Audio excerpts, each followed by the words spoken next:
여러분 싱크홀 현상이라고 들어보셨습니까? 요즘 한국에서도 많이 일어나고 있고요. 또 우리 미국에서도 많이 이전부터 일어났던 현상인데 한번 사진을 보여주시죠. 네. 최근 얼마 전에 이렇게 차가 가다가 도로가 갑자기 꺼지면서 차가 그대로 빠지는 그런 일들이 9시 뉴스에 저렇게 또 나오기도 했고요. 또 보시는 대로 건물이 이렇게 싱크홀 현상으로 인하여서 무너지는 현상도 일어나게 됩니다. 자, 이런 영향이었는지 2021년도에 한국에서 싱크홀이라고 하는 영화가 이제 개봉되기도 했습니다. 학자들은요, 이 싱크홀 현상이 사실은 정확한 그 원인을 규명할 수 없다라고 말합니다.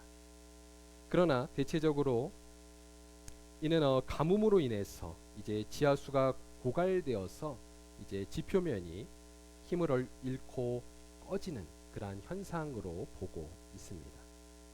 여러분, 지표면이 땅으로 꺼질 때 보시는 것처럼 막 차도 빠지고 건물, 사람, 나무 다 같이 꺼지는 것입니다.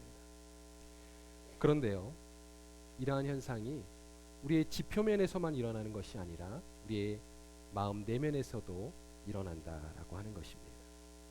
심리적으로 수많은 현대인들의 마음속에도 최근에 많은 사람들이 우울증으로 또 삶의 실의를 그죠? 잃고 많은 사람들이 그렇게 자살하고 또 많은 사람들이 영적인 침체 가운데 빠지는 것을 보게 됩니다. 여러분도 이러한 경험을 해보신 적이 있으신지요? 지난 코비드19를 우리가 지나면서 사실 주변에 저도 이제 많이 이런 어려운 시리에 빠진 사람들을 좀 보게 되었습니다. 제 주변에 이제 미국에서 박사까지 공부를 했지만 코비드19 기간에 이제 취업의 문이 닫혀서 취업을 하지 못하고 그렇게 결국은 고국으로 돌아간 청년들도 있었고요. 또 어떤 분들은 이제 사업을 잘 하시다가 코비드19 기간에 그 사업이 되지 않으니까 오랫동안 했던 많은 사업들을 다 접고 또 새로운 직장을 또 찾으셔야 했고 그 가운데 이제 가정의 경제적인 문제뿐만 아니라 부부 관계 또한 무너져 버린 그러한 또 성도들도 있었습니다. 그뿐만 아니라 여러분 우리가 영적으로도 어땠습니까? 대면으로 함께 이렇게 예배드리지 못하기 때문에 가정에서 물론 온라인으로 예배드리지만 우리의 신앙이 사실 잘 유지되지 못하고 또 우리의 개인 신앙이 무너졌던 그러한 일들을 아마 여러분도 경험해 보셨을 것입니다. 여론조사 기관인 보스턴의 퓨라고 하는 리서치 기관이 있는데요. 그 보고에 따르면 2023년 6월까지 교회들의 15%의 성도들이 아직 교회로 돌아가지 않았다라고 보고한 적이 있습니다. 그 원인은요, 4가지 이유였어요. 첫 번째는 여전한 전염병에 대한 우려 때문이었고요. 그 다음 두 번째는 온라인 예배가 편해서 그 다음 세 번째는 육체적 경제적인 이유 때문에 그리고 마지막으로는 심경의 변화로 인해서 많은 사람들이 여전히 교회로 돌아가지 못하고 있다는 것이죠. 그런데 여러분 오늘 우리가 함께 읽으신 본문에 보면요, 우리가 너무나도 잘 아는 그 익숙한 하나님의 귀한 사자 엘리야도 한때 이렇게 영적인 침체 가운데 빠져서 하나님 앞에 죽기를 강구했다라고 하는 것입니다. 특별히 오늘 우리에게 주시는 하나님의 말씀을 통해서 여러분에게 영적인 열정을 회복하시는 이 시간 되실 수 있기를 간절히 소원합니다. 자, 오늘 말씀을 우리가 이해하기 위해서는요, 오늘 말씀의 배경을 우리가 조금 알 필요가 있습니다. 여러분 열왕기상 19장 바로 이전에 어떠한 일이 있었냐면 엘리야 선지자가 갈멜산에서 바알과 아세라 바로 우상 숭배를 하는 850명의 거짓 선지자들과 영적인 전쟁을 하게 되었어요. 그런데 그때 하나님께서 불을 내리셔서 엘리야로 하여금 영적인 승리를 거두게 하셨습니다.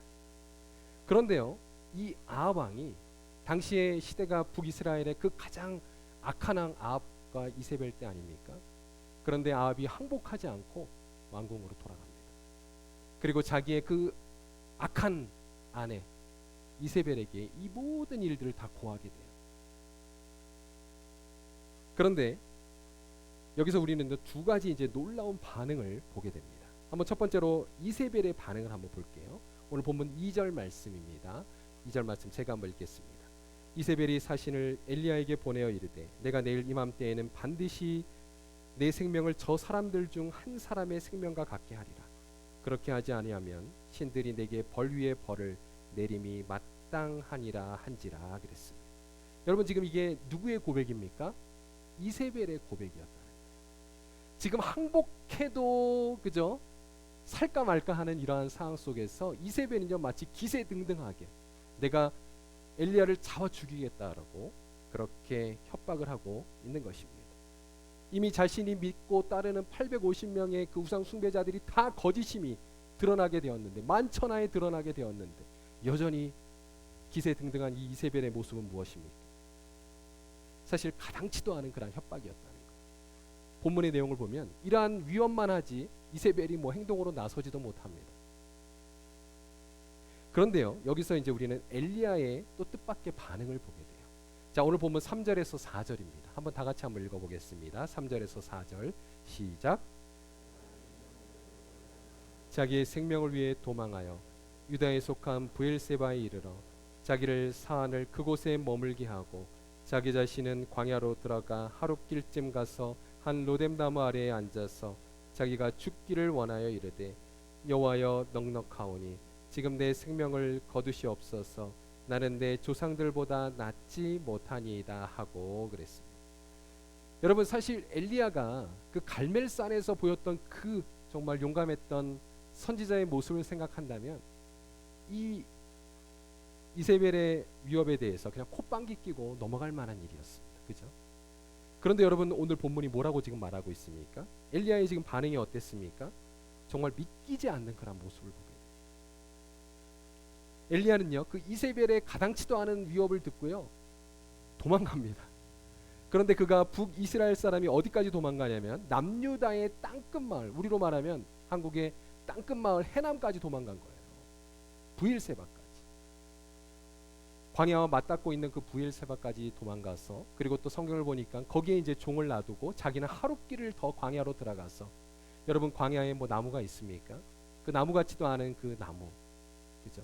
그 로뎀나무 아래 머리를 쳐박고 지금 죽기를 강구하는 그 엘리야의 모습을 보게 된다는 것이죠. 도대체 엘리야에게 무슨 일이 일어난 것일까요? 우리는 하루아침에 돌변한 엘리야의 모습에요 사실 우리가 더 당황스러워요. 그죠? 우리가 좀 놀라게 됩니다. 도대체 엘리야에게 무슨 일이 있었던 것일까? 여러분 지금 엘리야는 제가 처음에 보여드렸던 싱크홀에 빠져버린 것입니다. 그런데요 오늘 본문 3절로 우리가 돌아가서 3절에 보시면 이런 말씀이 있어요. 그가 이 형편을 보고 그랬다고 말씀하고 있습니다. 자 이게 무슨 뜻일까요? 그가 이 형편을 보고, 여기서 보다라고 하는 단어의 동사를 원어로 보면 걱정하다 그리고 염려하다라고 하는 뜻이에요. 사실 여러분 우리가 함께 읽은 개역개정 성경에 보면 이 형편을 보고 이렇게 번역이 되어 있는데요. 여러분 한번 영어 성경 또는 다른 우리 세번역 성경이라든가 우리 공동번역 성경에 한번 보세요. 그럼 이것이 이제 두려워하다 그리고 두려워 떨다라고 번역이 되어 있습니다. 즉 엘리야는 자, 이 성경 본문의 말씀대로 이세벨의 말에 두려워했다기보다는요 이 형편을 보고 즉 그 나라의 상황을 보고 환경을 보고 그는 두려움에 빠졌다는 것입니다. 무슨 말입니까? 그렇게 큰 기적이 일어나도 도저히 변하지 않는 이 나라, 이 북이스라엘의 상황을 보고 그는 완전히 그냥 좌절을 하게 되었다라고 하는 것입니다. 여러분 우리도 때로는 가끔 이와 비슷한 일을 경험하지 않습니까? 우리가 이제 단기 선교를 갔다 오고 또 수련회를 갔다 오고 또 주일에 이렇게 예배를 통해서 하나님의 은혜를 받고 그리고 이제 우리가 삶의 현장으로 딱 가요. 그런데 어떻습니까? 우리의 삶의 현장은 똑같다는 거예요. 우리의 마음은 변했는데 우리의 마음은 은혜가 충만한데 우리의 삶의 현장은 똑같아요. 아니 때로는요 오랫동안 집을 비우고 갔더니 오히려 우리의 삶의 현장 그 현실은 더 어두워지고 더 힘들 때도 있다라고 하는 것입니다. 지금 딱 그 엘리야의 심정이 이와 같았던 것입니다. 아니요 엘리야는 아마도 하나님의 더 큰 기적을 경험했기 때문에 뭔가 이 땅이 변화되고 정권이 바뀌고 하나님의 놀라운 부흥의 역사가 북이스라엘 가운데 일어날 거라고 생각을 했던 것입니다. 그러나 이 이세벨의 그 한마디에 엘리야는 좌절을 하고 말았던 것입니다. 제가 서론에 그 싱크홀에 대해서 말씀을 드렸는데요. 여러분, 이 싱크홀 현상이라고 하는 것은요, 우리가 볼 때는 어느 날 갑자기 그렇게 이루어지는 것 같지만 사실은 거기에는 전조 현상이 있다고 합니다. 그래서 전문가들은요, 그러한 전조 현상을 미리 발견을 하면 그 싱크홀을 막을 수 있다라고 말해요. 그렇다면 엘리야가 영적 침체를 경험하기 전에 어떠한 전조 증상이 있었는지를 우리가 먼저 한번 살펴보도록 하겠습니다. 첫 번째로요, 엘리야는 육체적으로 그리고 정신적으로 고갈 상태에 있었습니다. 자, 여러분, 엘리야는 갈멜산에서 아까 말씀드린 대로 몇 대 몇으로 싸웠다고요? 네, 850대 1. 한번 생각해 보세요. 아무리 성령 충만하고 강건한 엘리야라 할지라도 여러분, 그리고 싸우고 거기서 끝이 아니에요. 도망치는 그 바알의 선지자들을요, 기손 시내에서 잡아서 그들을 다 쳐 죽이게 됩니다. 자, 우리 열왕기상 18장 40절 보시면 제가 끝에 한번 읽어드릴게요. 엘리야가 그들을 기손 시내에 내려다가 거기서 죽이니라 그랬어요.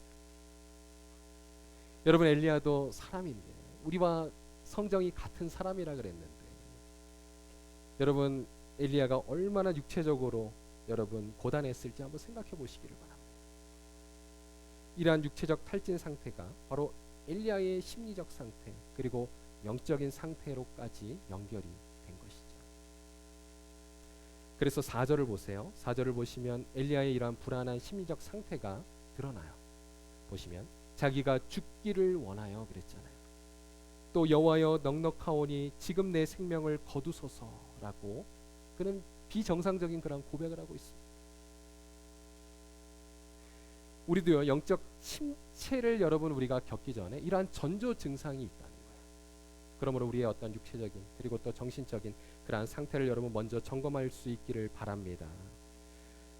스티브 도나휴라고 하는 사람이 저술한 사막을 건너는 6가지 방법이라는 책이 있어요.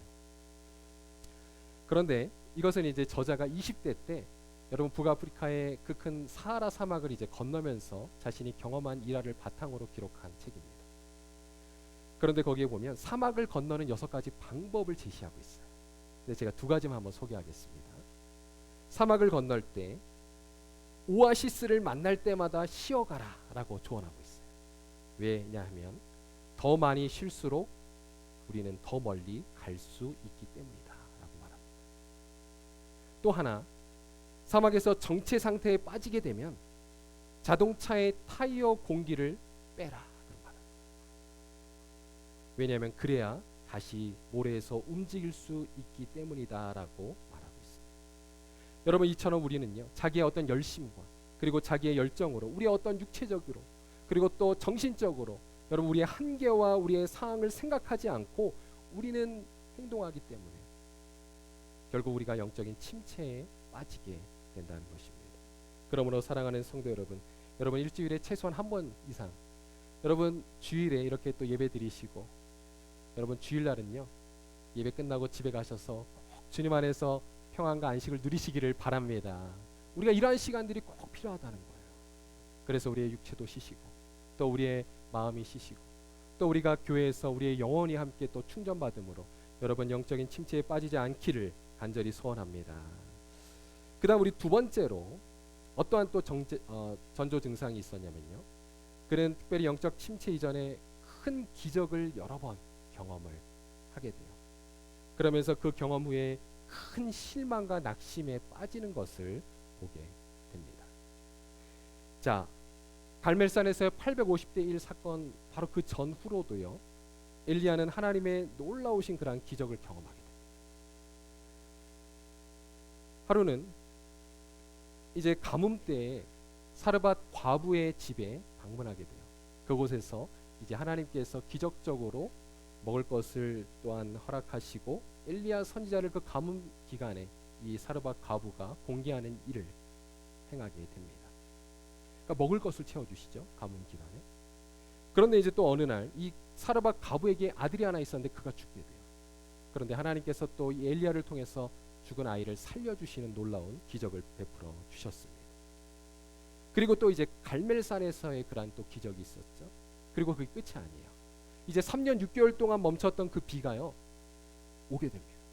그러면서 여러분 우리가 아는 것처럼 엘리야는 아합 왕의 마차보다 더 빨리 막 달려 나가는 모습을 우리는 보게 된다는 것입니다. 이처럼 크고 작은 기적들을 경험하면서 여러분 엘리야는 어땠을까요? 그의 마음이 정말 얼마나 흥분되지 않았겠습니까? 여러분 한번 상상해 보시기를 바랍니다. 이제 이스라엘의 악이 제거되고 나라의 정말 새로운 세상이 펼쳐질 것을 그는 기대했을지도 모릅니다. 그러나 몇 년, 아니 몇 달도 아니고 바로 즉시 들어오는 그러한 이세벨의 위협에 결국 엘리야는 큰 좌절과 낙심을 하게 되었다라고 하는 것입니다. 여러분 우리가 크게 실망한다는 것은요 크게 기대했기 때문에 바로 이러한 엘리야의 모습을 우리는 묵상할 수 있다는 것이죠. 그런데 이러한 현상은요 모세에게도 있었어요. 여러분 광야에서 이스라엘 백성들이 얼마나 많이 하나님을 원망하고 또 불평했습니다.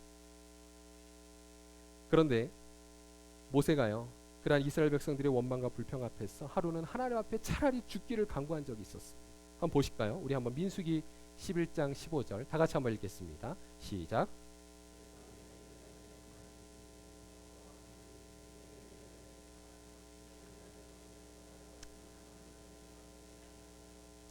자 보세요. 지금 모세가 얼마나 낙심이 되는지 차라리 하나님 나를 죽여서 이들의 모습을 보지 않게 해달라고 간구하고 있습니다. 그러나 하나님은 그러한 모세와 엘리야를 여러분 어떻게 대하셨습니까? 그들을 책망하거나 그들을 버리지 않으셨다라고 하는 것입니다. 오늘 로뎀나무 아래 죽기를 간구하며 누워 자던 엘리야에게 하나님은요 천사를 보내주세요. 그리고 그에게 먹을 것을 주시고 그를 어루만져 주셨던 것입니다. 자, 오늘 본문 5절에서 그리고 7절에 보면 천사가 나타나서 엘리야 선지자를 어루만져 주시는 모습이 두 번씩이나 반복이 돼요. 그리고 6절에는 그에게 숯불에 구운 떡과 한 병의 물을 주십니다. 여러분 하나님께서는 바로 이처럼 우리의 영적인 회복에 있어서 여러분 관심이 있으시고 또 우리를 격려하시는 분이심을 기억하시기를 바랍니다. 바라기는 우리 교회 안에 또는 여러 가지 여러분의 삶의 현장 가운데서 이러한 육체적으로 또 정서적으로 영적으로 지치고 또 침체 가운데 있는 영혼들이 오늘 이 예배를 통해서 그 하나님의 어루만지심에 은혜를 여러분 회복하시기를 바랍니다. 예수님도 말씀하셨어요. 자, 마태복음 11장 28절입니다. 우리 한번 다 같이 읽겠습니다. 시작. 수고하고 무거운 짐진 자들아 다 내게로 오라. 내가 너희를 쉬게 하리라. 아멘. 여러분 다 주님께로 오시기를 바랍니다. 우리 그런 의미에서 우리 옆에 분과 한번 인사 한번 할까요? 주 안에서 힘내시기 바랍니다. 우리 한번 인사하겠습니다. 주 안에서 여러분 일어서시기를 바랍니다. 아멘. 자, 그렇다면 이제 우리는요 엘리야 선지자가 이제 이러한 영적 침체에서 이제 회복을 얻게 되거든요. 자, 어떻게 이제 회복을 얻게 되었는지 오늘 말씀 두 가지를 통해서 마지막 한번 묵상하도록 하겠습니다. 첫 번째, 영적 회복을 위해서 바로 하나님의 말씀을 들으라라고 하는 것입니다. 오늘 말씀을 보면 엘리야는요 비록 그가 고갈 상태 가운데 있었지만 그의 영혼은요 깨어 있었어요. 완전히 잠들지 않은 상태 가운데 있었다라고 하는 것입니다. 그가 하나님의 말씀과 연결되어 있는 것을 보게 돼요. 자, 우리 한번 세 가지 증거를 찾아볼 텐데요. 첫 번째 7절을 한번 보겠습니다. 제가 읽겠습니다. 여호와의 천사가 또 다시 와서 어루만지며 이르되 일어나 먹으라. 내가 갈 길을 다 가지 못할까 하노라 하는지라 그랬습니다. 자, 지금 여기 보세요. 엘리야가 지금 지쳐서 완전히 지쳐 쓰러져 있는데 누구의 말을 듣고 있죠? 천사의 말을 듣고 있었다.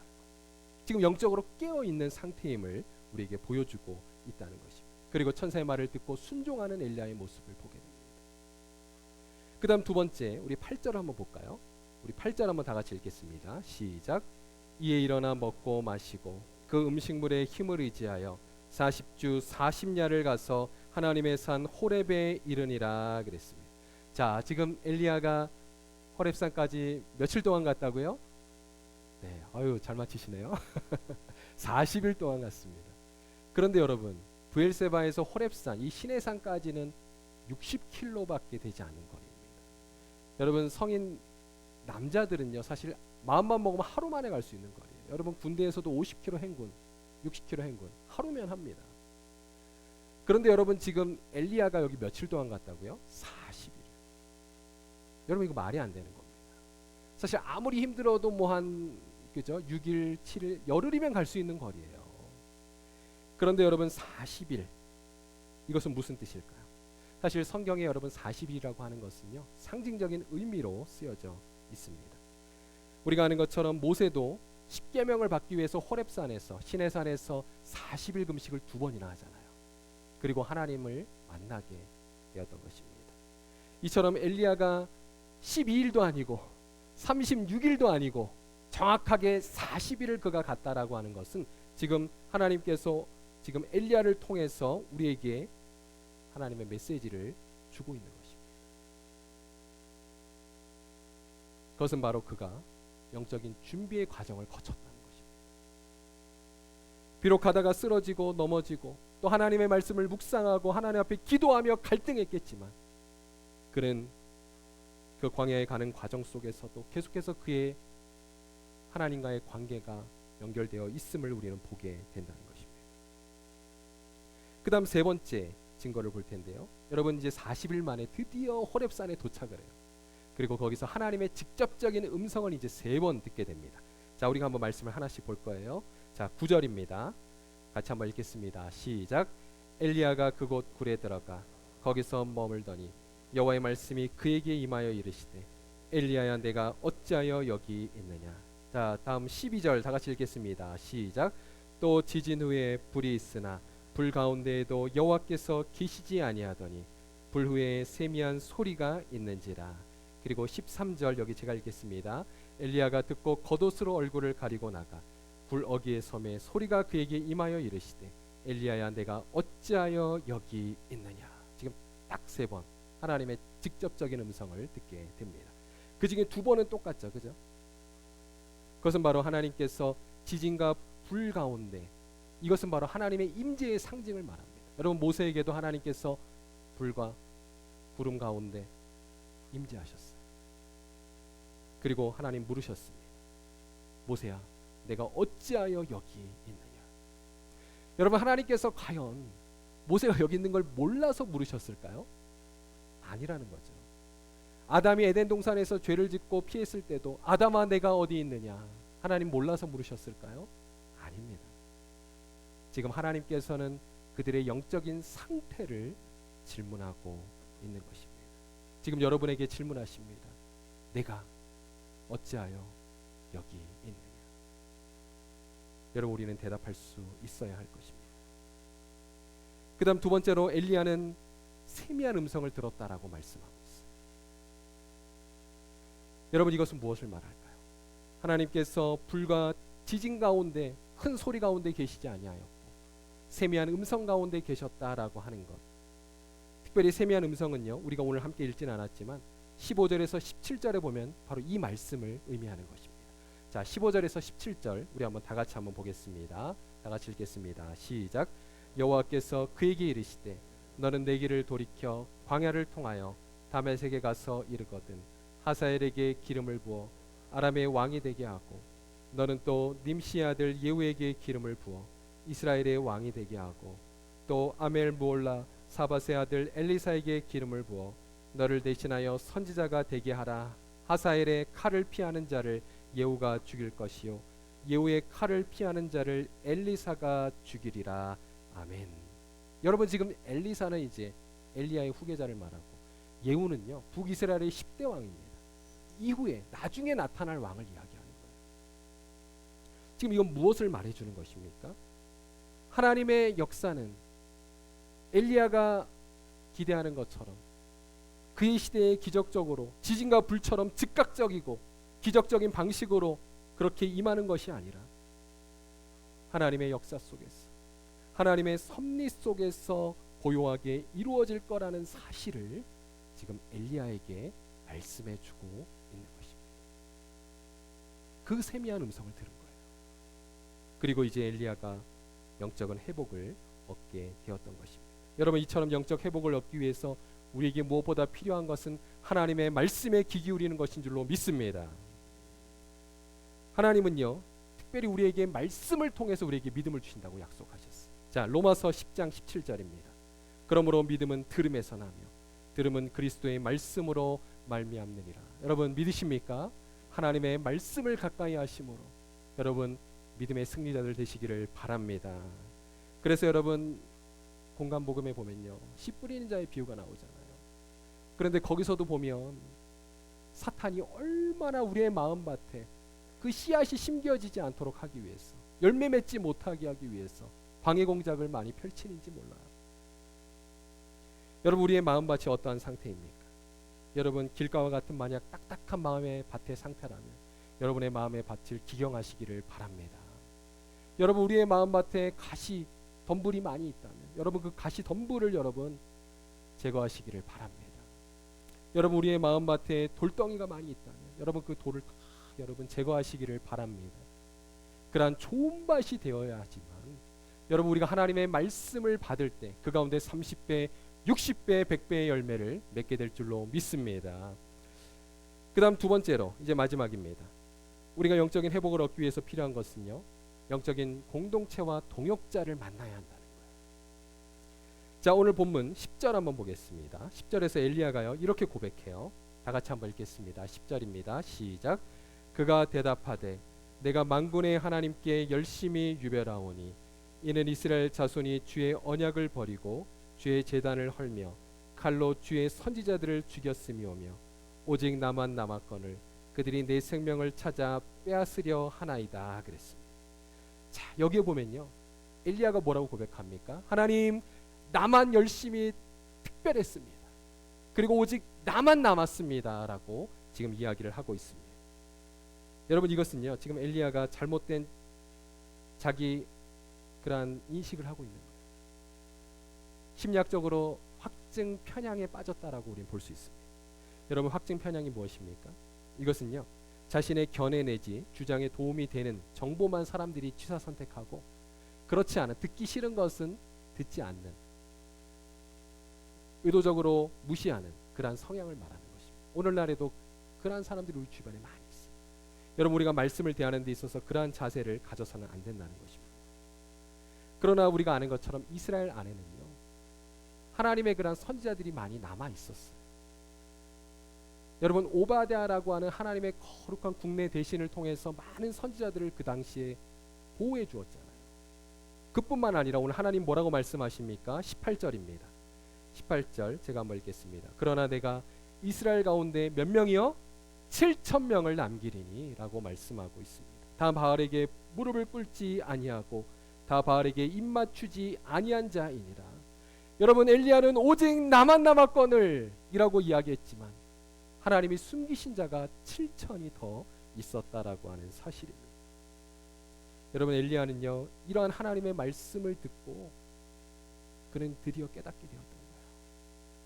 그러면서 결국 좋은 동역자와 그리고 좋은 공동체를 통해서 우리도 이처럼 하나님의 영적인 열정을 회복할 수 있다라고 하는 것입니다.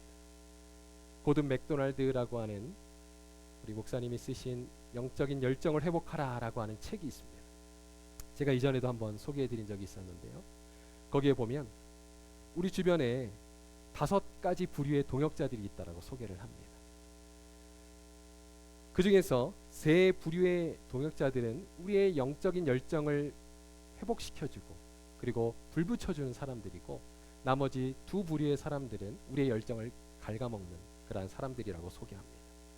그런데요, 우리의 문제는 우리의 열정을 빼앗아가는 사람들에게 잘 보이려고 또 거기에 신경 쓰느라고 우리의 열정을 소모하게 된다는 거예요. 그래서 정작 우리에게 더 많은 그 3명의 영적인 열정을 주는 사람들이 있음에도 불구하고 우리가 낙심과 좌절에 자주 빠진다는 것입니다. 여러분, 우리도 혹시 그런 상태에 있지는 않은지 한번 돌아보실 수 있기를 바랍니다.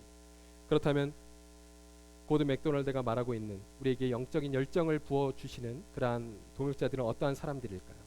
이들은요, 첫 번째로 바로 우리의 열정에 비전을 심어주고 또 함께 불을 붙이는 사람들이라고 말합니다. 그다음 두 번째로 이들은 우리의 열정을 함께 나누고 기도하며 함께 실행하는 사람들이라고 말합니다. 그다음 세 번째로 이들은 우리의 열정에 따르고 순종하는 사람들이라고 말합니다. 여러분에게도 이러한 동역자들이 계십니까? 여러분, 이들과 함께 믿음의 열정이 다시 회복되시기를 바랍니다. 우리는 결코 혼자가 아닙니다. 우리가 주의 일을 이렇게 열심히 섬기다 보면 때로는 나만 혼자 하는 것 같아요. 그래서 불평이 나오고 또 원망이 될 때도 있지만 여러분, 하나님께서는 하나님의 숨겨둔 출천인을 여러분 함께 데리고 계신 줄로 믿습니다. 그러므로 여러분, 우리가 관계적인 존재들로서 주님 안에서 다시 영적인 회복을 갖게 되기를 바랍니다. 이제 오늘 말씀을 정리하도록 하겠습니다. 여러분, 우리가 영적인 열정을 회복한다는 것, 이것은 무엇이었습니까? 단순히 어떤 우리의 감정만을 뜨겁게 하는 것이 영적인 열정을 회복하는 게 아닙니다. 오늘 엘리야의 모습을 보면요, 우리가 좀 하나님의 말씀을 하나 좀 찾아보게 되는데 요한계시록 3장 15절입니다. 우리 한번 마지막 말씀인데요, 한번 다 같이 한번 읽어보도록 하겠습니다.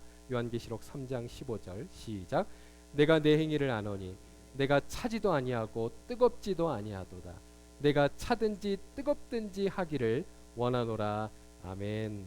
여러분, 여기서 주님께서 라오디게아 교회에게 내가 뜨겁든지 차든지 하라 라고 말씀하셨어요. 여러분, 차다는 것은요, 여기선 부정적인 의미가 아닙니다. 먼저 뜨겁다라고 하는 것은 우리가 그리스도와 복음에 대한 신앙의 열정과 그 헌신을 말하는 거예요. 다음으로 차갑다는 것은 무엇일까? 이것은 바로 영적인 분별력을 말하는 것입니다. 세상에 빠지지 않는 그러한 영적인 분별력, 그것을 바로 라오디게아 교회에 말씀하셨던 것처럼 여러분, 오늘 엘리야도 보면요, 그가 영적인 침체로 인해 영적인 분별력을 잃었던 것을 보게 됩니다. 그래서 나 혼자만 남았거늘, 그리고 자기의 열심으로 모든 것들을 하려고 했고 하나님의 일하심을 생각하지 못하고 그렇게 자신의 생각과 판단으로 모든 것들을 분별하지 못한 그러한 우린 엘리야의 모습을 보게 되었습니다. 그런 의미에서 주님께서 우리에게 정말 이렇게 좋은 교회 공동체와 또 동역자를 주신 이유는 무엇일까요?